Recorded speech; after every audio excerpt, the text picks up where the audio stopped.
በመካከለኛው ምስራቅ ለወራት የቀጠለው አስከፊ ጦርነት ወደ አዲስ ምዕራፍ ተሸጋግሯል ተብሎ ቢታመንም የሐማስ ከፍተኛ አመራሮች በትላንትናው ዕለት የሰጡት መግለጫ ግን የሰላሙን ተስፋ ዳግም ጥያቄ ምልክት ውስጥ ጥሎታል። አሜሪካና እስራኤል ጋዛን ከወታደራዊ ኃይል ነፃ ለማድረግ የያዙትን ዕቅድ የሐማስ ፖለቲካዊ መሪ የሆኑት ካሊድ መሻል በይፋ ውድቅ አድርገዋል። ይህ እምቢተኝነት የተሰማው የአሜሪካው ፕሬዝደንት ዶናልድ ትራምፕ የሰላም ቦርድ ወይም ቦርድ ኦፍ ፒስ በማቋቋምና የጋዛን የወደፊት ዕጣ ፈንታ ለመወሰን የ20 ነጥብ ዕቅድ ባወጡበትና ይህንንም ለማስፈጸም ደፋ ቀና በሚሉበት ወቅት መሆኑም አነጋጋሪ ሆኗል። የሐማስ ትጥቅ ላለመፍታት መወሰን የትራምፕን ዕቅድ ከማስተጓጎሉም በላይ በቀጠናው ላይ አዲስ የጦርነት ደመና እንዲያንዣብብም አድርጓል። እስራኤል በበኩሏ ሐማስ ትጥቅ ካልፈታ ቡድኑን ሙሉ በሙሉ ለማጥፋት ወታደራዊ እርምጃ እንደምትወስድ በማስጠንቀቅ ላይ ትገኛለች። እናም በዕለቱ የኢትዮ ዴይሊ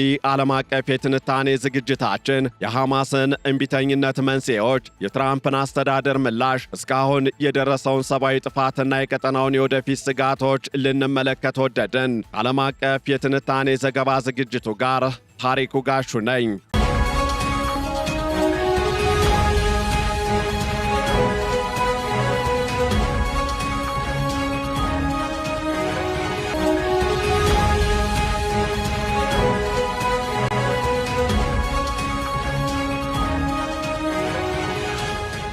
በመካከለኛው ምስራቅ ለበርካታ አስርተ ዓመታት የቀጠለው ግጭት አዲስና ውስብስብ ምዕራፍ ላይ በደረሰበት በዚህ ወቅት የሐማስ ከፍተኛ አመራሮች በጋዛ ሰርጥ ትጥቅ አንፈታም የሚል ግልጽና ጠንካራ አቋም ማንጸባረቃቸው የዶናልድ ትራምፕን የሰላም ዕቅድ ወይም ቦርድ ኦፍ ፒስ ወደ ከፋ አጣብቂኝ ውስጥ ከቶታል። እንደ አውሮፓውያኑ የዘመን አቆጣጠር ፌብሩዋሪ 8 2026 ማለትም በትላንትናው ዕለት በዶሃ በተካሄደው የአልጀዚራ ፎረም ላይ የሐማስ የፖለቲካ ቢሮ ከፍተኛ አመራር የሆኑት ካሊድ መሻል ባደረጉት ንግግር ቡድኑ ማንኛውንም አይነት የትጥቅ መፍታት ጥያቄ ወይም የውጭ ጣልቃ ገብነት እንደማይቀበል አስታውቀዋል። ይህ የአቋም መግለጫ በዋይት ሃውስና በእስራኤል መንግሥት በኩል የቀረበውን ጋዛ ከሐማስ ነፃ መሆን አለባት የሚለውን ቅድመ ሁኔታ በቀጥታ የሚቃረን ነው።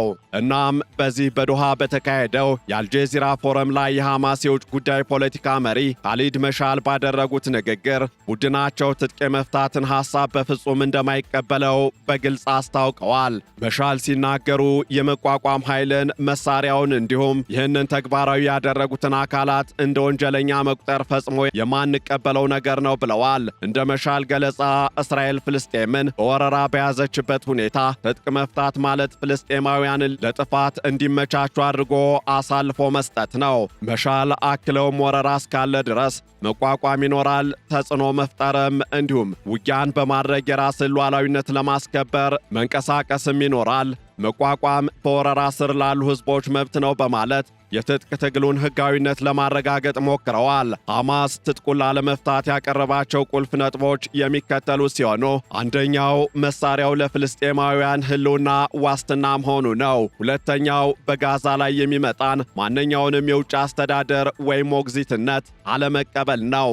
መሻል ጋዛ የጋዛ ሕዝብና የፍልስጤም ናት፣ የውጭ አገዛዝን አንቀበልም በማለት የትራምፕን የሰላም ቦርድና ዓለም አቀፍ ጣልቃ ገብነትን ተቃውመዋል። ከትጥቅ መፍታት ይልቅ ሐማስ ያቀረበው አማራጭ ከ5 እስከ 10 ዓመት የሚቆይ የተኩስ አቁም ወይም ትሩስ የማድረግ ስምምነት ነው። በዚህ ጊዜ ውስጥ መሳሪያውን እንደማይጠቀሙ ዋስትና እንደሚሰጥ ቢገልጽም መሳሪያውን ግን አሳልፎ እንደማይሰጥ አረጋግጧል። ይሁን እንጂ የደህንነት ባለሙያዎች እንደሚሉት ይህ የሐማስ ጥያቄ ቡድኑ ካለፈው የ2 ዓመት ጦርነት እንዲያገግም እንዲደራጅና ራሱን እንዲያስታጥቅ ጊዜ ለመግዛት የታለመ ስልት ነው።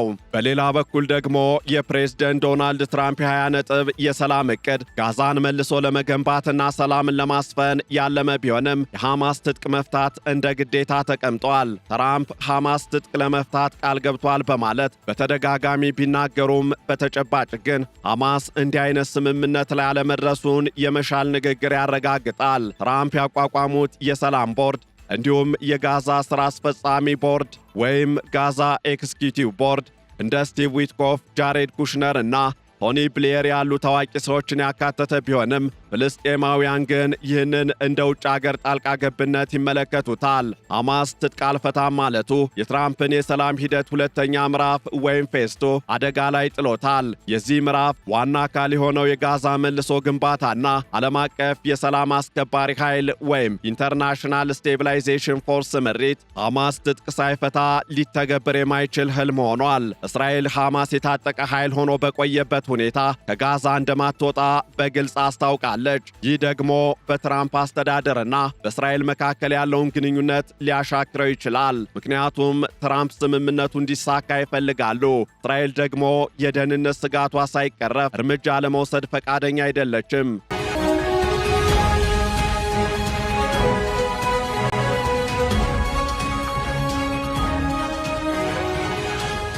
እናም ሐማስ ትጥቅ አልፈታም ማለቱን ተከትሎ እስራኤል ከፍተኛ ወታደራዊ ዛቻን እየሰነዘረች ትገኛለች። የእስራኤል መከላከያ ሚኒስትር እስራኤል ካትዝ በቅርቡ እንደተናገሩት ሐማስ በተስማማነው ማዕቀፍ ውስጥ ትጥቁን ካልፈታ ቡድኑንና ሁሉንም አቅሙን እናፈርሳለን ብለዋል። እስራኤል እስከ መጋቢት ወር ወይም እስከ መጪው የአውሮፓውያኑ ማርች ድረስ ለሐማስ የጊዜ ገደብ ያስቀመጠች ሲሆን ትጥቅ ካልፈታ አዲስ የምድር ኃይል ስምሪት በመስጠት በጋዛ ላይ ወረራ ለመፈጸም ዕቅድ አውጥታለች። በተጨማሪም እስራኤል አሁን የያዘችውን የቢጫ መስመር ወይም የሎ ላይን የተሰኘውን ወታደራዊ ቀጠና ወደ ጋዛ ጠለቅ ብሎ እንዲገባ በማድረግ ግዛቱን የመቆጣጠር ስልት ልትከተል ትችላለች። የአሜሪካው ፕሬዝዳንት ዶናልድ ትራምፕ አስተዳደር በበኩሉ ሐማስን ለማስገደድ የኢኮኖሚና የፖለቲካ ጫናዎችን ሊያጠናክር ይችላል። ትራምፕ ሐማስን የሚደግፉ ሀገራት ማለትም እንደ ኳታርና ቱርክ ያሉ ሀገራት ጫና እንዲያደርጉ ሊጠይቁም ይችላሉ።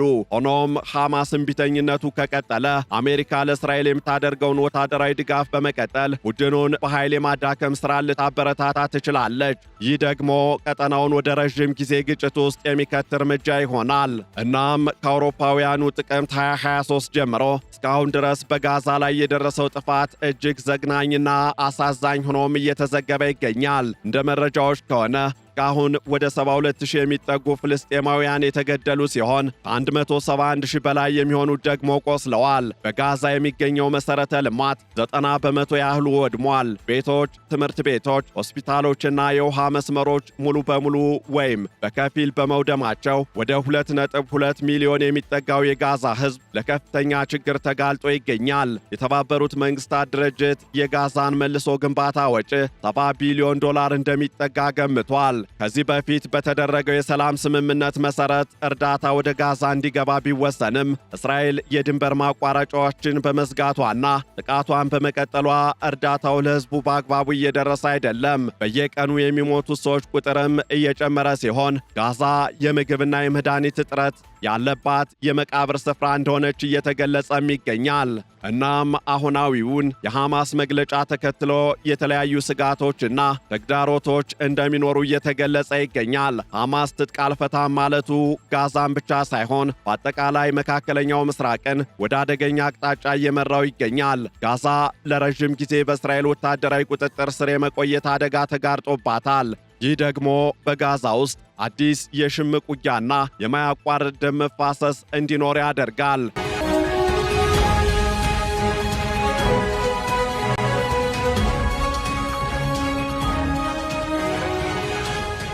በሌላ በኩል በዌስት ባንክ የእስራኤል ሰፋሪዎች ጥቃትና የሰፈራ መስፋፋት እየጨመረ መምጣቱ ነፃ የፍልስጤም መንግሥት የመመስረት ተስፋን ጨርሶ ሊያጠፋው ይችላል። ከሁሉ በላይ የሚያሰጋው ደግሞ የቀጠናው ኃይሎች ማለትም ኢራን፣ ሂዝቦላህና ሌሎች የታጠቁ ቡድኖች በጉዳዩ ውስጥ የበለጠ እየገቡ መምጣታቸው ነው። ሐማስ ትጥቅ ካልፈታና እስራኤል ጥቃቷን ከቀጠለች ጦርነቱ ወደ ጎረቤት ሀገራት የመስፋፋት ዕድሉ ከፍተኛ ሆኖም ይገኛል። የጋዛ ሕዝብም ለመልሶ ግንባታ የሚሆን እርዳታ ባለማግኘቱ ለረሃብና ለበሽታ ተጋልጦ ለብዙ ዓመታት በስቃይ ውስጥ እንዲኖር ይገደዳል። ጊዜያዊ አስተዳደሮችና የድንበር መስመሮች ቋሚ የሆኑ መምጣታቸው ፍልስጤማውያን የራሳቸውን ዕጣ ፈንታ የመወሰን መብታቸውን ወይም ሰልፍ ዲተርሚኔሽን ሙሉ በሙሉ ሊያሳጣቸው ይችላል። እናም ከዚህ ማለቂያ ከሌለው ቀውስ ለመውጣት ጥቂት አማራጭ መንገዶች እንዳሉ እየተጠቀሰ ይገኛል። አንደኛው ሐማስ መሳሪያውን ለወደፊት ለሚመሰረተውና በዓለም አቀፍ ደረጃ ተቀባይነት ለሚኖረው የፍልስጤም የቴክኖክራት መንግሥት ለማስረከብ መስማማት ነው። ይህ ሐማስን እንደ ፖለቲካዊ አካል እንዲቀጥልና ትጥቁ ግን በሕጋዊ የመንግሥት መዋቅር ስር እንዲሆን ያስችላል። ሁለተኛው መፍትሔ ደግሞ የካሊድ መሻልን ሐሳብ በከፊል በመቀበል ከ5 እስከ 10 ዓመት የሚቆይ የረዥም ጊዜ የተኩስ አቁም ስምምነት ማድረግና በዚህ ጊዜ ውስጥ ፍልስጤም መንግሥት የምትሆንበትን ግልጽ የሆነ የጊዜ ሰሌዳ ወይም ሮድማፕ ማስቀመጥ ነው። እስራኤል ፍልስጤም መንግሥት እንደምትሆን ካረጋገጠች ሐማስ ትጥቅ እንዲፈታ የሚያደርገው ጫና ተቀባይነት ሊያገኝ ይችላል። ሦስተኛው አማራጭ ደግሞ እንደ ኳታር፣ ግብፅና ቱርክ ያሉ ሀገራት በሐማስ ላይ የሚያደርጉትን ጫና በማጠናከር ቡድኑ ከወታደራዊ ይልቅ ወደ ፖለቲካዊ ትግል እንዲያዘነብል ማድረግ ነው። በተመሳሳይ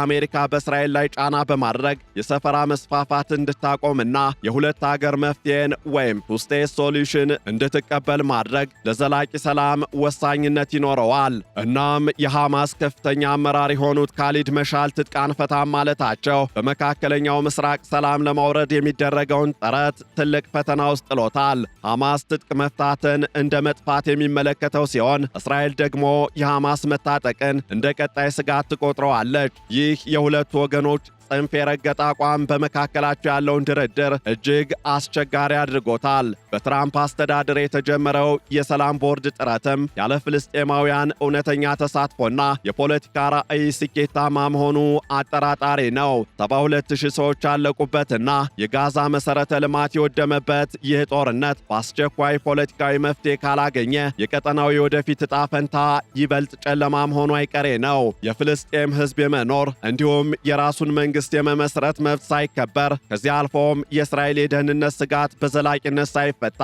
በመካከለኛው ምስራቅ የሚታየው ደም መፋሰስ ሊቆም አይችልም።